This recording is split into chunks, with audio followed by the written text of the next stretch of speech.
Hello and welcome to pride the future academy. Myself doctor Vipin Singh. जैसा कि आपको पता है कि साइंस एंड टेक में आपके बीच में लेके आया हूँ और इन्वायरमेंट की ऑलरेडी क्लासेस हो चुकी हैं। उसके बाद हिस्ट्री की एंड इंटरनेट सिक्योरिटी तमाम क्लासेस चल रही हैं। इंडियन पॉलिटी भी चला है। तमाम चीज़ें आपको समझाने की कोशिश की गई है। वो सारी चीज़ें एग्ज़ाम ओरिएंटेड चीज़ें हैं, उसको आप बहुत अच्छे से देखिएगा। एग्ज़ाम में आपको बहुत बेनिफिट होगा और आप एग्ज़ाम को क्लियर कर पाएंगे। जहाँ से लॉजिकल क्वेश्चंस आते हैं आप उसको टैकल कर पाएंगे, क्योंकि अल्टीमेटली क्या है कि आप 2.5-3 लाख रुपया किसी भी कोचिंग में दे रहे हैं, वो सिर्फ मिथ फैला रही हैं, वो गलत चीज़ें आपको बता रही हैं, वो एग्ज़ाम में नहीं पूछी जा रही हैं। तो इन्हीं सब चीज़ों को ध्यान में रखते हुए प्राइड एकेडमी आया है प्लेटफॉर्म पे, और इसको सब्सक्राइब करिए, शेयर करिए, जो लोग हैं उनको जोड़िए, ताकि इससे हमारा भी मनोबल बढ़े और हम बेहतर से बेहतर चीज़ें आपके बीच में लेके आएँ। और इसी के साथ आज हम बात करेंगे बायोटेक्नोलॉजी के बारे में। ऑलरेडी साइंस एंड टेक में स्पेस टेक हो चुका है, न्यूक्लियर साइंस भी लगभग कंप्लीट होने वाला है। उसके बाद हमने डिफेंस टेक्नोलॉजी की बात की है, वो भी कंप्लीट होने वाला है। इंपॉर्टेंट चीज़ें हमने डिस्कस कर ली, जहाँ से क्वेश्चन आते हैं। आज हम बायोटेक की बात करते हैं। बायोटेक्नोलॉजी क्या है, इसकी हम चर्चा करेंगे। ठीक है, करंट अफेयर्स चीज़ें आपके लगातार चल रही हैं, क्योंकि जो साइंस एंड टेक है, मैं स्टैटिक एंड करंट अफेयर दोनों को साथ लेके चल रहा हूँ। ठीक है, ताकि आपको अदर जगह या किसी प्लेटफॉर्म पे अधिक मेहनत करने की आवश्यकता ही न पड़े। आपको PT 365 किसी की लेने की ज़रूरत नहीं। अगर आप इस क्लास को देखते हैं कि मोर देन इनफ है। ठीक है, यहाँ से ही क्वेश्चन आएगा, आप चिंता मत करिए। साइंस एंड टेक आएगा तो यहीं से आएगा, अन्यथा नहीं आएगा। आज हम बात करेंगे इसमें DNA के बारे में, बेसिक DNA के बारे में बात करेंगे, क्रोमोसोम्स के, जीन के और जीनोम के बारे में हम चर्चा करेंगे। उसके बाद भी चीज़ों को देखेंगे। दोस्तों, आपको पता है कि कोविड-19 में कोरोना जब आया तो कोरोना ने काफ़ी चीज़ों को बदल के रख दिया। आपको जानने पे मजबूर कर दिया कि एक्चुअली बायोटेक है क्या। और बायोटेक का इम्पोर्टेंस इसलिए भी बढ़ जाता है क्योंकि जितने आजकल म्यूटेशंस हो रहे हैं या जितने डाइवर्सिटी जितनी हो रही है, अलग अलग वायरसेस, बैक्टीरिया आ रहे हैं, तो उनको एक तरीके से डिकोड करने के लिए हमें जीन को, क्रोमोसोम्स को या जीनोम को समझना बहुत ही ज़रूरी हो जाता है हमारे लिए। ठीक है ना, तो आज इन सब चीज़ों पर प्रकाश डालने की कोशिश करेंगे।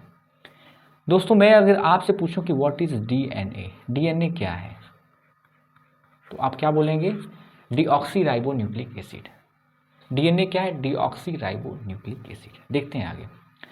DNA is a molecules that all the living organisms carry in every cells in every body। ठीक है ना, ये शरीर के जो सेल्स होते हैं, प्रत्येक सेल्स में DNA पाया जाता है।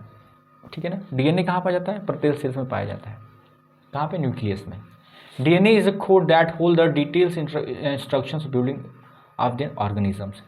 आप ये सोचिए, कोई ऑर्गेनिजम्स बन रहा है, इवन आप देख रहे हैं कि अगर कोई बच्चा है, उसके माता पिता, तो माता पिता से मिलता हुआ चेहरा उसका भी होता है। एंड उसका भी चेहरा क्या होता है? उसका जो बच्चा होता है, उसका एक तरीके से फेस देखिए तो नहीं लगता है आपको कि जनरेशन एक ही टाइप का फेस होता है, एक ही तरह से बाल होते हैं। आज देखिए बाल्डनेस हो रहा है, लोगों के बाल झड़ रहे हैं। क्यों? एक जेनेटिक है, उसके दादा का या नाना का ऐसे बाल झड़ते आया एंड उसका भी ऐसे हो रहा है। तो ये जेनेटिक प्रभाव होता है, और जेनेटिक एक तरीके से इन्फॉर्मेशन है। जेनेटिक इन्फॉर्मेशन है पेरेंट बॉडी का, किस तरीके से सेल्स होने चाहिए, किस तरीके का ऑर्गन्स होना चाहिए, किस तरीके से चीज़ें बननी चाहिए, क्या शेप होना चाहिए, क्या साइज़ होना चाहिए, इन सब चीज़ों का डिटेल इंस्ट्रक्शन होता है DNA के पास। इस बात को समझने की कोशिश करिए आप। In humans, then this information led out the longer linear strand of DNA in the nucleus में प्रेजेंट होता है, rather than it's one long strands, and we have a DNA in the form of the many smaller, more manageable piece and called chromosomes। ठीक है ना, बहुत सारे DNA मिलकर क्या बनाते हैं? क्रोमोसोम्स बनाते हैं। इस बात को ध्यान रखिएगा। तो ये देखिए, ये हमारा DNA है। तो DNA में क्या डबल हेलिक्स होता है, बहुत इंपॉर्टेंट, एग्जाम में पूछा जा सकता है कि DNA और RNA में क्या अंतर है। तो जो DNA होता है, डबल हेलिक्स होता है। देखिए, एक पट्टी है और दो पट्टी, एक हेलिक्स, दो हेलिक्स, डबल हेलिक्स होते हैं। और इसमें कौन कौन से होते हैं? तो इसमें साइटोसिन होता है, इसमें ग्वानिन एंड एडेनिन, थाइमिन, ये इसमें होते हैं। और इसमें शुगर, फॉस्फेट, बैकबोन्स एंड ये क्या है? इसका बेस पेयर है। ये क्या है? बेस पेयर है। RNA की बात करते हैं तो RNA क्या होता है कि सिंगल हेलिक्स होता है, और इसमें क्या होता है? साइटोसिन या गुआनिन, यूरेसिल एंड एडेनिन। इसमें एडेनिन और साइटोसिन तो होता है, लेकिन अलग क्या होता है? यूरेसिल और गुआनिन RNA में अलग होता है। इस बात को ध्यान दीजिएगा। ठीक है ना।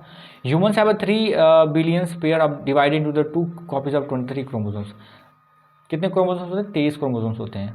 ठीक है ना, हमको जो भी पेरेंट बॉडी होती है, मदर होती है, उनसे 23 क्रोमोसोम्स बच्चों में आते हैं। हिंदी में भी देखने की हम कोशिश करेंगे। ये जो क्लास चल रहा है, जो सीरीज चल रहा है हिंदी और अंग्रेजी माध्यम के बच्चों को चल रहा है स्पेशली, वो चीज़ें बताई जाए। जैसे आपको पता है यूपीएससी पीसीएस में आप कभी जाएंगे तो ऐसे ऐसे की टर्म्स होते हैं कि आपको समझ में नहीं आते हैं, तो जो एग्जैक्टली पूछा जा रहा है वही बताया जा रहा है आपसे।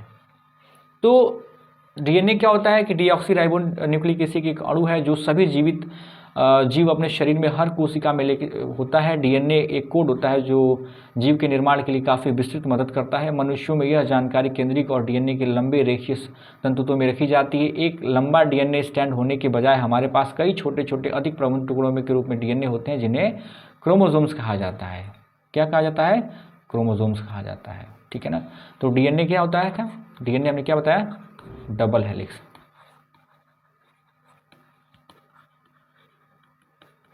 आरएनए क्या बताया? Single helix. क्या है? याद रखिएगा।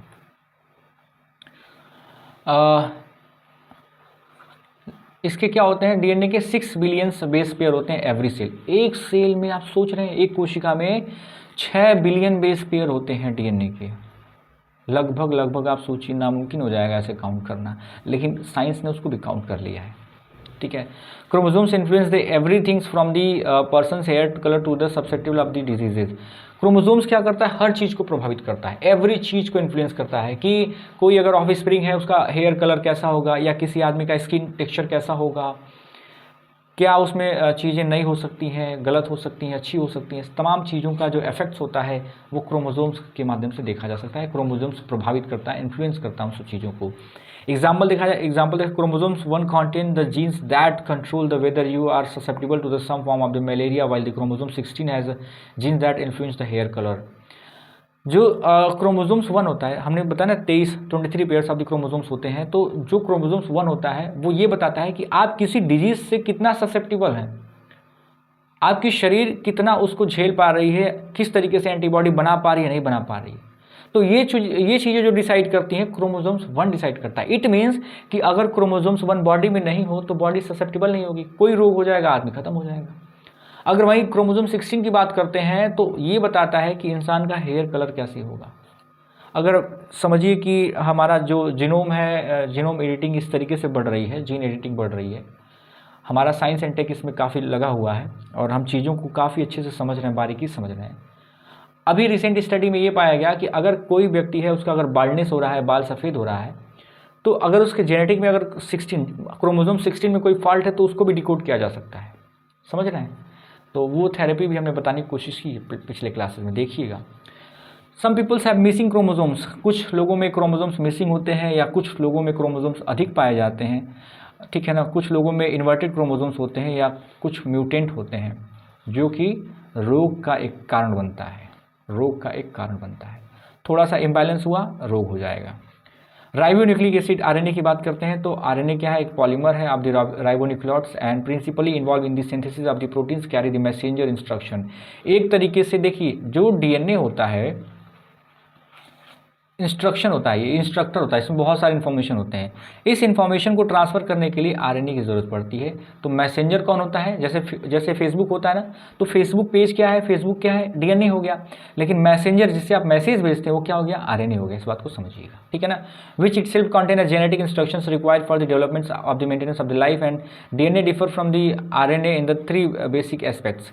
3 एस्पेक्ट्स के माध्यम से देखा जाएगा कि डीएनए अलग होता है आरएनए से, या आरएनए अलग होता है डीएनए से। कैसे? RNA employs the uracil as a nitrogenous base in the place of the thymine in DNA. ठीक है। RNA nucleotides possess the hydroxyl group at the second position and DNA is deoxygenated at the position to the protons. RNA is more often found in the single strand of the DNA which typically complete base pairs into the double helix। ठीक है। प्रत्येक कोशिकाओं में यह 6 अरब आधार के जोड़े के साथ होते हैं। क्रोमोसोम्स किसी व्यक्ति के बालों के रंग से लेकर रोग संवेदनशील तक सब कुछ प्रभावित करते हैं। उदाहरण के लिए क्रोमोसोम्स 1 की देखा जाए तो ये नियंत्रित करता है मलेरिया को या किसी डिजीज़ को। अगर 16 की बात किया जाए तो बालों को, रंगों को प्रभावित करता है ये। कुछ लोगों में एक लापत गुणसूत्र या अतिरिक्त गुणसूत्र या उल्टा गुणसूत्र या कोई अलग प्रकार का जो उसमें विकृति होती है, वही तो विकार पैदा करता है, डिजीज़ पैदा करता है। ठीक है ना। राइबोन्यूक्लिक एसिड की बात करते हैं तो ये एक बहुलक है, यह मुख्य रूप से प्रोटीन के संश्लेषण शामिल होता है और एक मैसेंजर का या संदेश वाहक का काम करता है, जिसमें स्वयं जीवन के लिए विकास रख रखाव के लिए आवश्यक आनुवांशिक निर्देश शामिल होते हैं। और इसमें डीएनए में इस्तेमाल होने वाला थायमिन के स्थान पर क्या होता है, आरएनए में यूरेसिल का यूज़ किया जाता है। इस बात को ध्यान रखिएगा, हमने बता दिया है। अब डीएनए प्रोफाइलिंग क्या होता है? डीएनए किसी भी व्यक्ति का या किसी आदमी का अगर जेनेटिक डिजीज़ है उसको या जेनेटिक प्रॉब्लम आ रही है तो डीएनए प्रोफाइल बनाया जाता है लेबोरेटरी के माध्यम से। इसमें बहुत ही एडवांस टाइप की मशीन्स होती हैं। देखते हैं कि डीएनए प्रोफाइल क्या होती है। DNA profile is a DNA footprinting. क्या है DNA footprinting? Creations of the biometric database and corporate DNA information individuals. Establishing of the DNA profile का एस्टैब्लिशमेंट कैसे हुआ? While the DNA is a unique individual genetic makeup. आपको पता है 99.9%, 99.9% जितने human beings हैं सबका जीन लगभग सेम टू सेम होता है। केवल 0.1% में चेंजेस आते हैं। देखिए केवल 0.1% ये बताता है कि हमारे अंदर कितना वेरिएशन है एक दूसरे को लेकर के। ठीक है, इस बात को ध्यान रखिएगा। तो DNA profile is individuals varies in some regions in terms of the number of the time sequences nucleotides base pair repeated. ठीक है ना, ये जीनोम हो गया। अब जीनोम देखिए कि यूकैरियोटिक सेल्स के न्यूक्लियस में क्या पाया जाता है? जीनोम। ये जीनोम हो गया हमारा। ऊपर क्या यूकैरियोटिक सेल हो गया, अंदर जीनोम हो गया। देखिए जीनोम है। अब बहुत सारे जीनोम देखिए हैं। अब इसमें से एक जो ये जो हो गया, ये जो एक तरीके से आप देख रहे हैं ये क्या क्रोमोसोम्स हो जाता है। बहुत सारे क्रोमोसोम्स मिलकर जीनोम बनाते हैं। आप ऐसे देखिए बहुत सारे जीन मिलकर के या जीन का जो एक तरीके से जो पार्ट्स होते हैं बहुत सारे मिलकर के क्रोमोसोम्स बनाते हैं जीन, और बहुत सारे क्रोमोसोम्स मिलकर क्या बनाते हैं? जीनोम बनाते हैं। इस बात को ध्यान रखिएगा। DNA profile individual varies in some regions, आपने इसको बता दिया हमने आपको। ठीक है ना। ह्यूमन्स के पास देखा जाए तो 23 प्रकार के यूनिक क्रोमोसोम्स होते हैं।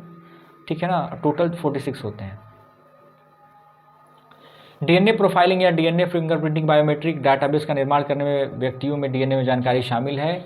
डीएनए प्रोफाइल की स्थापना देखते हैं जबकि डीएनए में एक व्यक्ति आनुवंशिक मेकअप के लिए अद्वितीय या 99.9% जो जितने ह्यूमंस हैं मानव प्रजाति हैं उनमें समानताएं होती हैं। डीएनए में अंतर केवल 0.1% में देखा जाता है। किसी व्यक्ति का डीएनए प्रोफाइल कुछ क्षेत्र में न्यूक्लियोटाइड बेस पेयर के क्रम में दोहराने की संख्या के संदर्भ में भिन्न होते रहते हैं। जीनोम की बात किया कि एक जीव का डीएनए का पूरा सेट होता है ये, ठीक है ना। यूकैरियोटिक के बीच में जो नाभिकीय होते हैं इनके बीच में क्या जीनोम पाया जाता है, और ये जीनोम के अंदर छोटे छोटे जो होते हैं वही तो क्रोमोसोम्स होते हैं, और क्रोमोसोम्स किससे मिलकर बनते हैं? डीएनए से। तो डीएनए बहुत group of DNA known as क्या?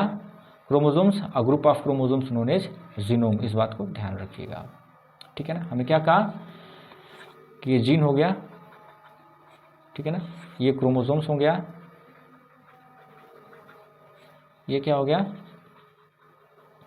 जीनोम हो गया। A group of gene is known as chromosomes, a group of chromosomes is known as genome. Human beings में 23 पेयर्स, टोटल 46 क्रोमोसोम्स होते हैं। How do DNA work? DNA कैसे work करता है? How do genes work? Gene कैसे काम करता है? Every cell is organism contain all the information needed to the manufacture every protein in the body. हर प्रोटीन को, शरीर में एक एक प्रोटीन को बनाने के लिए डीएनए इन्फॉर्मेशन की जरूरत होती है जो आरएनए के माध्यम से राइबोसोम्स के पास जाता है, और राइबोसोम्स क्या करता है? प्रोटीन को बनाता है। इस बात को भी हम डिस्कस कर चुके हैं पिछले क्लास में, आप देखिए उसको। The gene is a stand of the DNA that share houses of the information and instructor book. तो क्या है डीएनए या जो जीन होता है क्या? Store house of the information बताता है। अगर नहीं कहते हैं कि देखिए अगर इंसान का बाल, नाखून या शरीर का कोई भाग होता है उससे पता लगाया जा सकता है कि इंसान कौन, उसकी पहचान हो जाती है। क्यों? क्योंकि वो एक तरीके से इन्फॉर्मेशन होता है व्यक्ति का। ठीक है। तो the genes that organisms carries the particular traits of the genotype and physical manifestations of the instructions that are organisms phenotypes. Further, the genes sequences of the base sections of the DNA affected by the phenotypes of the two main steps: the transcriptions which copy the genes base sequences the made, and translations in which the copy uses to direct to the produce of the proteins. Transcriptions gene base sequences of the codes copied into the middleman molecules called the messenger of the RNA transaction काम करता है। Translations mRNA moves out the nucleus and into the cytoplasma and the cells where the things has been happened, the thing is being happens। तो कैसे काम करता है? यह एक जीव की प्रत्येक कोशिका में उसके शरीर में प्रत्येक प्रोटीन के निर्माण के लिए आवश्यक जानकारी होता है। डीएनए में स्टैंड में जीन सूचनाओं का भंडार होता है। विशेष गुण के लिए जीवों में जीन रखरखाव या उसके जीनोटाइप या निर्देशन का भौतिक प्रकटीकरण जीन का एक तरीके से फेनोटाइप है। आगे एक जीन जो फेनोटाइप के 2 मुख्य चरणों में प्रभावित करते हैं। ट्रांसक्रिप्शन, जिसमें 3 जीन आधार अनुक्रम की एक प्रति बनाई जाती है, ठीक है, ये सब चीज़ें होती हैं, ध्यान से देखिए। Thus, by the counting the numbers of the times that base pair sequences is repeated in the variable of the DNA profile individual establishment application क्या है, to establish the identity of person।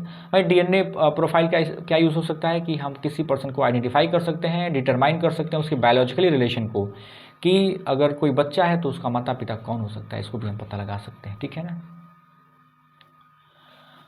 About the genome sequencing, genome sequencing क्या होता है, तो full set of the DNA present in the individuals organisms. Genome क्या होता है कि full set of DNA, full set of DNA present in the individuals organisms called its genomes. DNA sequencing procedures determines the linears and nucleotide base of the DNA sequence of the genes like the reading a book one letter at the times look every spelling of the mistakes जो होते हैं भाई, तो एक तरीके से उसको तो टैकल करके चीज़ों को ठीक किया जाता है, वही तो जीन फॉल्ट है, वही तो जीन एडिटिंग तरीके से है। Mapping out of the person's entire genetic codes a genome or the other words reading each 3 billion base pairs make a person's genetic codes called the genome sequencing.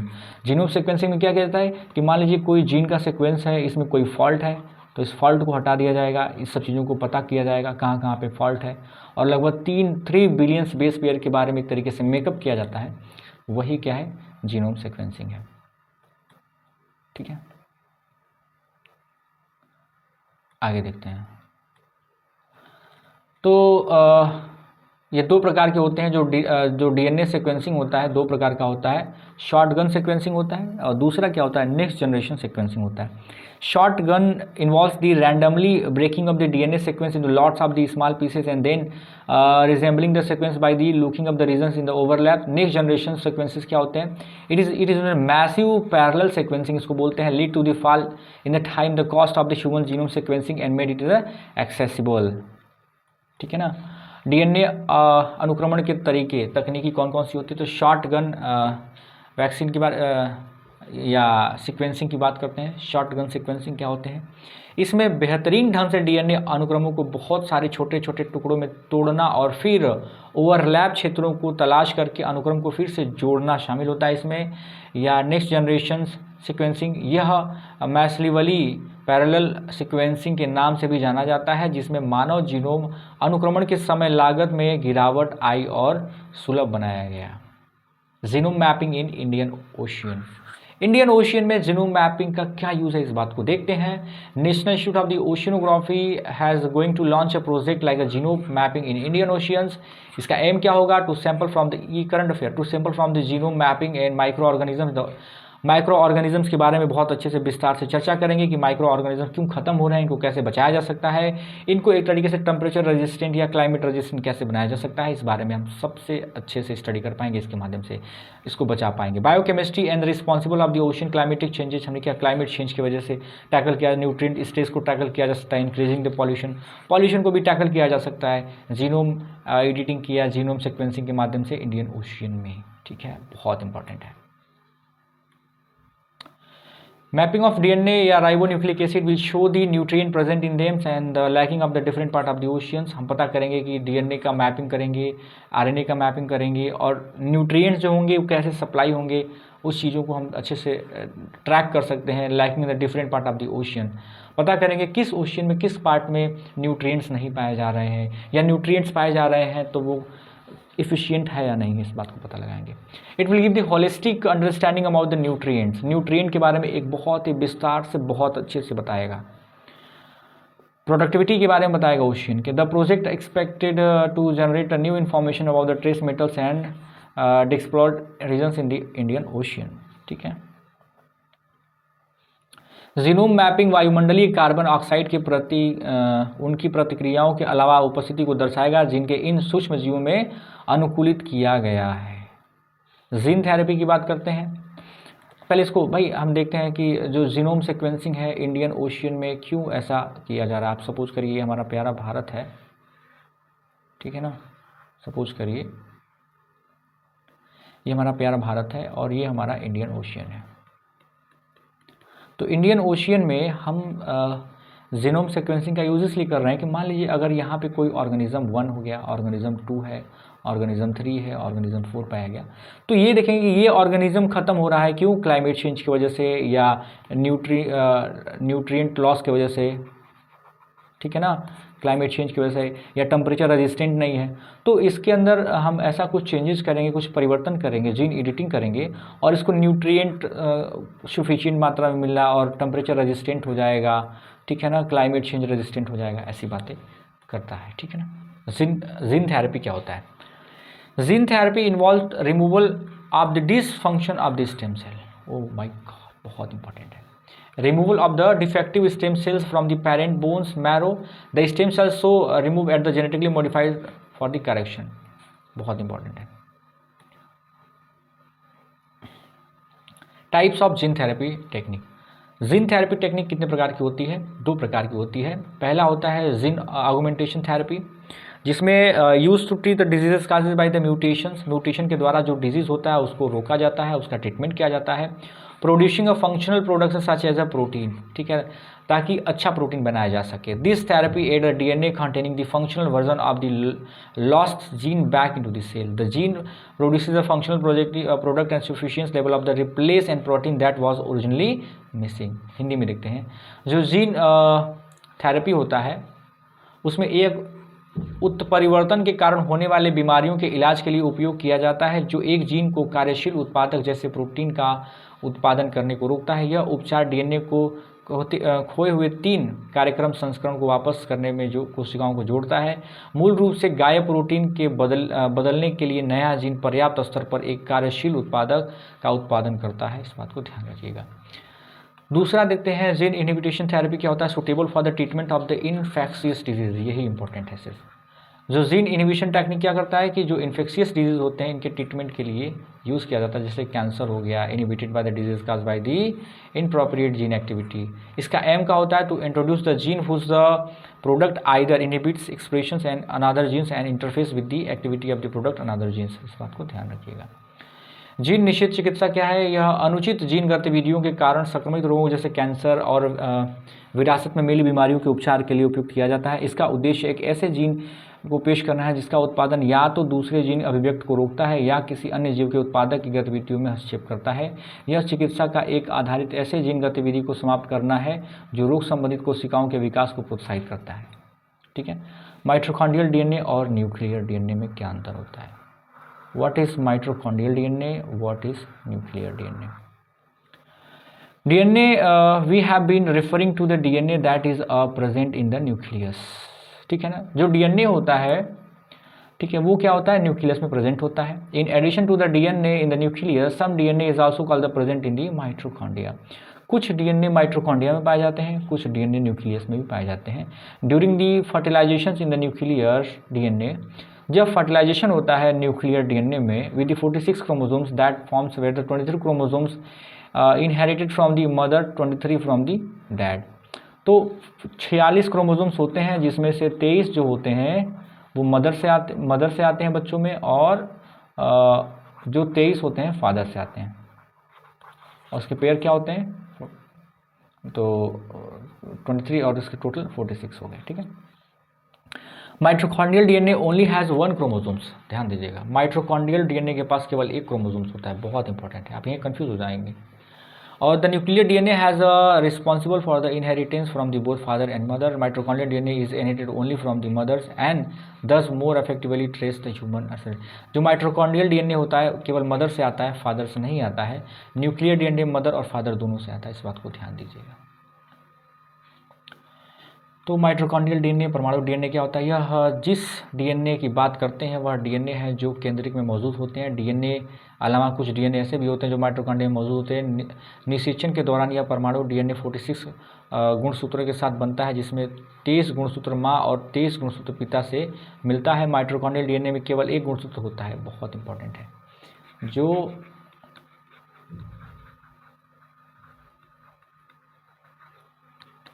Mitochondrial DNA होता है इसमें केवल 1 chromosomes होते हैं, ठीक है, ध्यान दीजिएगा। न्यूक्लियर डीएनए और माइटोकॉन्ड्रियल डीएनए में क्या अंतर होता है देख लेते हैं। Found in the nucleus, nuclear DNA nucleus में पाया जाता है और माइटोकॉन्ड्रियल डीएनए माइटोकॉन्ड्रिया में पाया जाता है। 2 सेट होते हैं इसके 23 क्रोमोसोम्स के। इच माइटोकॉन्ड्रियल में have several copies of the single mitochondrial DNA molecules. Maternal and paternal, मतलब ये जो न्यूक्लियर डीएनए होते हैं माता पिता दोनों से आते हैं। माइटोकॉन्ड्रियल जो डीएनए केवल माता से आता है, can not be discriminated between the individual some individuals. ये सर्कुलर होता है, कौन माइटोकॉन्ड्रियल डीएनए सर्कुलर होता है और न्यूक्लियर डीएनए क्या होता है, डबल हेलिक्स होता है। DNA is packed into the chromatin, बहुत इंपॉर्टेंट है। DNA is packed into the chromatin, this is called the nuclear DNA, and when the DNA is not packed into the chromosomes that is called a mitochondrial DNA. Nuclear DNA mitochondrial DNA हमने बता दिया कि देखिए nuclear DNA undergoes the homologous recombination of the maternal and paternal are mixed. Mitochondrial DNA की बात करते हैं तो ये मिक्स नहीं होते हैं, केवल मैटरनल से आते हैं, ठीक है ना। और माइटोकॉन्ड्रियल डीएनए क्या होता है, सर्कुलर होते हैं। क्या होते हैं, देखिए माइटोकॉन्ड्रियल डीएनए क्या होता है, माइटोकॉन्ड्रिया सर्कुलर हो गया और इसके अंदर देखिए डीएनए पाया जाता है, ठीक है। वहीं पे अगर न्यूक्लियर डीएनए की बात करिए, ये देखिए डबल हेलिक्स, देख रहे हैं डबल हेलिक्स।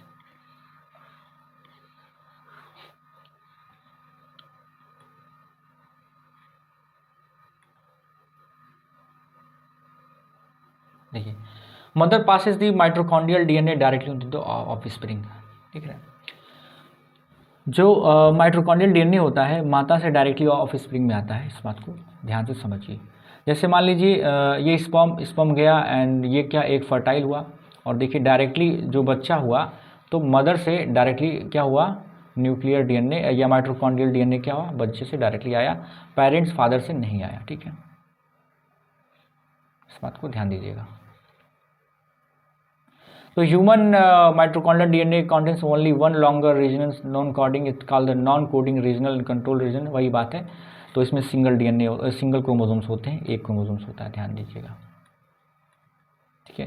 3 पेरेंट बेबी क्या होते हैं, व्हाट इज 3 पेरेंट बेबी क्या है।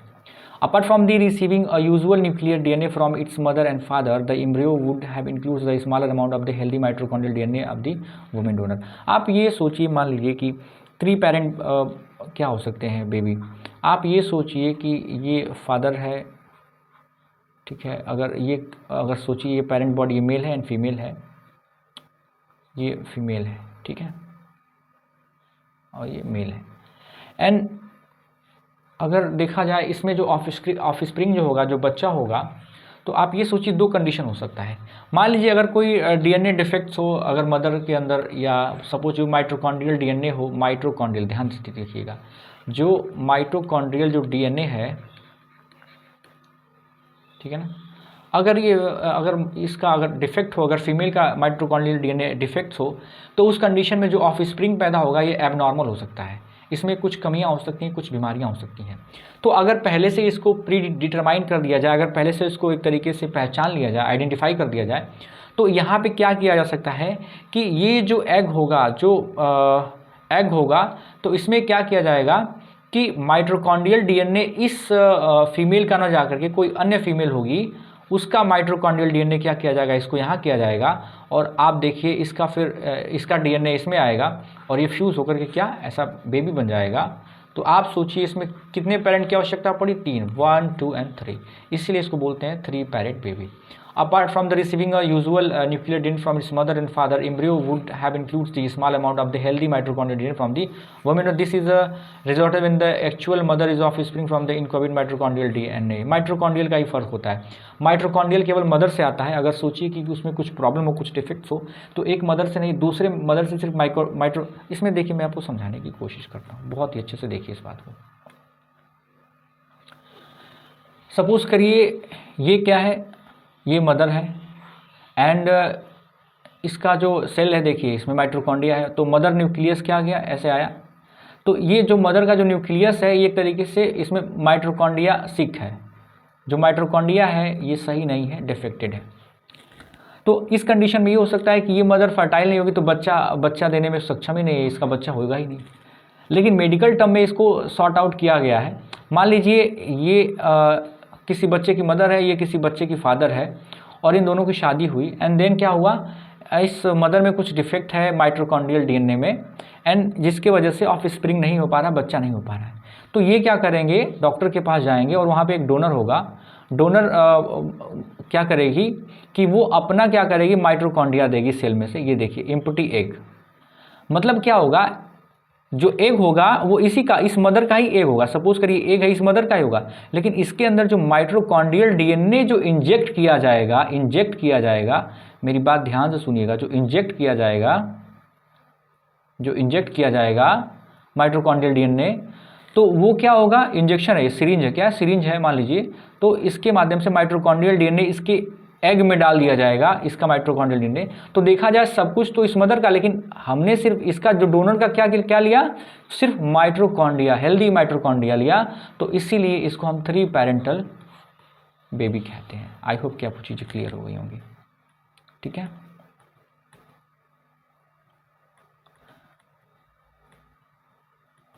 तो आई होप कि आपको चीज़ें क्लियर हो गई होंगी। अब स्टेम सेल के बारे में मैंने बताया है आपको पिछले क्लासेस में, तो अब फर्दर इसको डिस्कस किया जाएगा बहुत अच्छे से डिटेल में। आपके बीच में लगातार क्लासेस चल रही हैं, लगभग साइंस इनटेक में बायोटेक चल रहा है, न्यूक्लियर साइंस भी ख़त्म हो चुका है लगभग, स्पेस टेक काफ़ी ख़त्म हो चुका है, और हमने डिफेंस टेक्नोलॉजी भी ख़त्म किया है। साइंस एंड टेक में मल्टी डायमेंशनल कोर्स चल रहा है, इसमें करंट अफेयर को जोड़ के बताई जा रही है। अगर आप प्राइड एकेडमी से साइंस एंड टेक पढ़ते हैं तो आपको कहीं देखने की आवश्यकता नहीं होगी। साइंस एंड टेक में यूपीएससी चाहे स्टेट पीसीएस में जितने क्वेश्चन आएंगे आप उसको इजीली टैकल कर पाएंगे, ये मेरा गट फीलिंग है, ये मेरा दावा है। इसलिए प्राइड एकेडमी से जुड़िए, अधिक से अधिक शेयर करिए, सब्सक्राइब करिए, लोगों को जोड़िए, ताकि हमारा भी मनोबल बढ़े, ठीक है। और इसी के साथ मैं आज के क्लासेस को ख़त्म करता हूँ। Thank you so much.